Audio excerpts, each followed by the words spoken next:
Halo adik-adik semua, apa kabar kalian semuanya? Semoga kalian dalam keadaan yang baik ya. Bulan September kemarin kalian rajin tidak membaca kitab suci.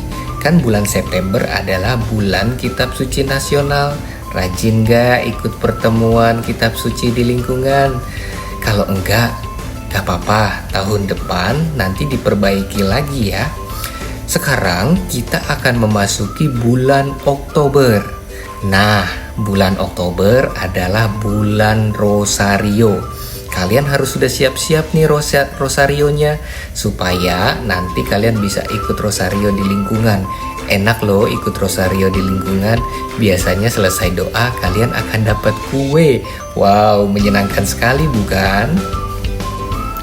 Oh iya, tadi kan aku mengatakan bahwa bulan Oktober adalah bulan Rosario. Tetapi hari ini aku tidak akan membahas tentang Rosario ataupun tentang Bunda Maria. Hari ini aku akan membahas tentang Santo Santa di bulan Oktober. Ayo, coba aku mau tanya sekarang sama kalian. Kira-kira siapa sajakah Santo Santa yang ada di bulan Oktober? Wah, sebagian besar dari kalian sudah tahu ya ternyata. Saya senang sekali mendengarnya. Semoga kalian tetap semangat untuk mengikuti kisah-kisah Santo Santa. Dan jangan lupa, nama baptis kalian kan nama Santo dan Santa tuh. Kalian juga pelajari ya nama Santo ataupun nama Santa yang disematkan pada nama baptis kalian. Nah, pada gambar yang kalian lihat itu kan ada 2 Santa dan 2 Santo. Hari ini kita akan membahas Santa itu tuh yang backgroundnya ada background tanaman dan di dadanya ada bunga mawar. Ayo, kalian tahu nggak itu Santa siapa? Nama Santa yang tadi coba kita tebak bersama-sama adalah Santa Teresia Lisieux.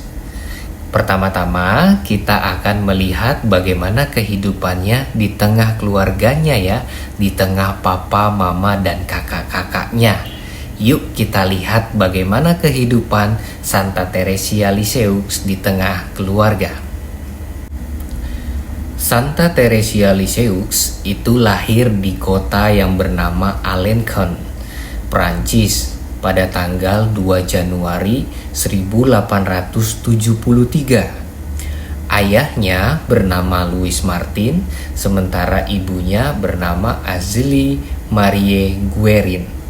Dan hebatnya, papa mamanya ini juga diangkat menjadi orang kudus loh. Wah, luar biasa sekali kan?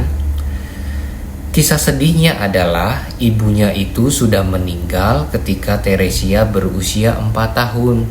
Sang ayah karena ibunya sudah meninggal akhirnya memutuskan untuk pindah ke kota yang bernama Lisieux. Dia ada di Perancis Utara.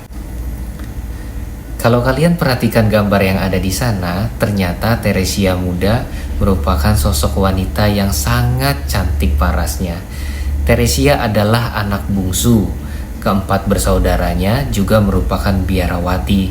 Kalau kalian lihat di gambar ada 4 saudaranya ya. Sebenarnya ada 9, tetapi yang lain telah berpulang ke sisi bapak terlebih dahulu karena suatu penyakit yang melanda negerinya pada waktu itu. Nah, Teresia ini adalah anak yang terakhir. Siapa yang di sini adalah anak bungsu? Angkat tangan coba.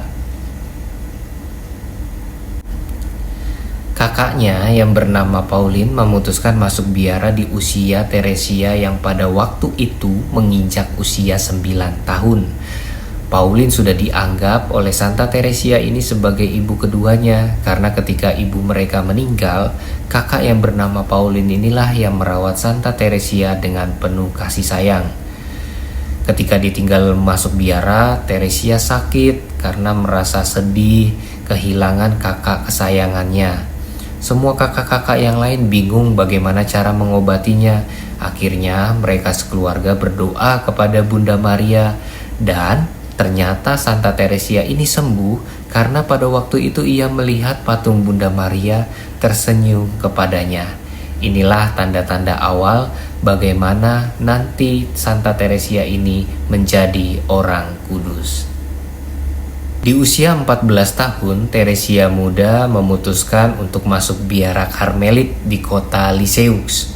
Tetapi ia belum dapat diterima atau ditolak, bukan karena nilainya jelek, bukan karena dia menjadi anak yang nakal, tetapi pihak biara menilai bahwa dia masih sangat terlalu muda. Apakah Santa Teresia pada waktu itu menyerah? Santa Teresia tidak menyerah. Dia ketika berada di kota Roma bersama ayahnya, waktu itu dia sedang berziarah ke Roma bersama ayahnya ya, ia memohon dispensasi atau surat keringanan lah atau izin langsung kepada Paus Leo XIII. Nah, setelah kejadian itu, Uskup Bayeux yang ada di Lisieux memberikan izin pada pimpinan biara untuk menerimanya. Perjuangan Teresia muda membuahkan hasilnya. Tepat tanggal 9 April 1888, Teresia resmi menjadi postulan Karmelit di Lisieux. Wah, luar biasa kan perjuangannya? Setelah kita melihat kehidupan Santa Teresia di tengah keluarga sampai dia masuk biara, sekarang kita akan memfokuskan bagaimana kisah hidupnya ketika dia berada di dalam biara. Pada tanggal 10 Januari 1889, Santa Teresia ini menerima jubah Karmelit untuk pertama kalinya. Ia dikenal dengan sebutan Suster Teresia dari Kanak-kanak Yesus. Di usianya yang ke-17 tahun, ia mengucapkan kaul kekal, artinya dia membaktikan diri sepenuhnya, seluruh hidupnya hanya untuk Tuhan. Santa Teresia menjalani hidup dengan penuh kesederhanaan dan penuh kesetiaan. Dia orang yang tidak pernah mengeluh, sekalipun mendapat perlakuan tidak adil, dia memilih menanggungnya dengan penuh kesabaran. Apakah kalian juga menjadi orang yang sederhana, setia, dan penuh kesabaran? Ayo, siapa yang di sini suka marah-marah kalau misalnya diejek temannya atau mendapat perlakuan tidak adil dari mama, papa, ataupun teman-temannya? Mari kita belajar dari Santa Teresia ini. Sekarang mari kita lihat karya-karyanya. Santa Teresia ini banyak menghabiskan waktu untuk berdoa, terutama berdoa bagi para pendosa. Dia memiliki pengalaman rohani. Pengalaman rohaninya itu ditulis dalam buku yang berjudul Historie d'un âme atau cerita sebuah jiwa. Nah, bukunya ini diterjemahkan dalam bahasa Indonesia dengan judul yang sudah diubah menjadi Aku Percaya Akan Cinta Kasih Allah. Spiritualitas ataupun jalan kerohanian yang dihidupi adalah spiritualitas jalan kecil, la petite foyer bahasa Prancisnya. Dalam usahanya menjadi orang kudus, dia menyadari bahwa ia tidak bisa melakukan hal-hal besar seperti seorang misionaris ataupun seorang martir. Tapi Tuhan menyediakan jalan lain baginya, yakni jalan kesederhanaan. Berikut ini adalah kata-kata bijak yang dihasilkan dari pengolahan rohaninya. Dia mengatakan, kasih dibuktikan dari perbuatan. Jadi bagaimana aku menunjukkan kasihku? Aku tidak bisa melakukan perbuatan besar. Satu-satunya cara aku lakukan untuk membuktikan cintaku adalah dengan menabur bunga. Dan bunga-bunga ini adalah setiap pengorbanan kecil, setiap pandangan dan kata-kata, dan setiap tindakan terkecil sebagai bentuk kasih. Jadi intinya teman-teman, berbuat kasih itu mulailah dengan hal-hal yang sederhana. Misalnya menyirami bunga, atau memberikan uang jajan kepada orang yang membutuhkan, pengemis misalnya, atau mungkin membantu teman yang kesulitan. Itu adalah tindakan-tindakan sederhana yang merupakan cerminan dari cinta kasih Allah.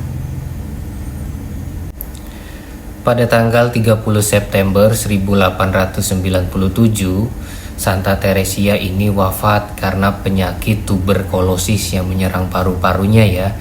Tapi di usia yang masih sangat muda, yaitu usia 24 tahun. Dalam penderitaannya, ia semakin tekun berdoa. Ketika dia sedang sakit, dia semakin tekun berdoa. Ia mendoakan pertobatan banyak orang. Para imam didoakan dan para misionaris juga didoakan olehnya. Dia dinyatakan sebagai orang kudus pada tanggal 17 Mei 1925 oleh Paus Pius ke-11. Ia ditetapkan sebagai Santa Pelindung Misi bersama dengan Santo Franciscus Xaverius dan juga sebagai pelindung negara Prancis bersama Joanna dari Arts. Paus Yohanes Paulus II mendeklarasikan ia sebagai pujangga gereja. Wah, luar biasa ya teman-teman. Nah teman-teman, demikianlah kisah Santa Teresia dari Lisieux. Nanti suatu saat kalau kalian sekolah di negara Prancis ataupun dapat kesempatan berwisata ke negara Prancis, jangan hanya mengunjungi Menara Eiffel, tetapi kalian juga ingat bahwa di Prancis, tepatnya di kota Lisieux, ada makam Santa Teresia Lisieux. Di sana kalian bisa melihat bahwa jasadnya masih utuh dan masih cantik sama sekali. Dan ingat juga ya, di Prancis itu juga ada wisata rohani yang terkenal loh, yaitu Gua Maria Lourdes. Nah, di Lisieux teman-teman bisa melihat benda-benda peninggalan dari Santa Teresia Lisieux ini. Ada jubahnya, ada buku-bukunya, lalu juga ada relikuinya. Lalu di sana teman-teman juga bisa berdoa dengan penuh syukur, memohon perlindungannya. Pada bagian berikutnya aku akan membahas seorang santo. Santo ini suka sekali berbicara dengan hewan-hewan, dengan tanaman, karena hewan dan tanaman itu dianggapnya sebagai saudaranya. Maka coba kalian tebak kira-kira santo siapa yang akan aku bahas berikutnya. Dia memakai jubah berwarna coklat.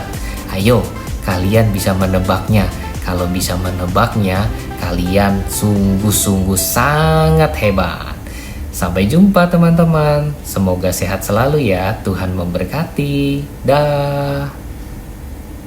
Kalau kalian suka channel ini, jangan lupa like, comment, share, and subscribe ya.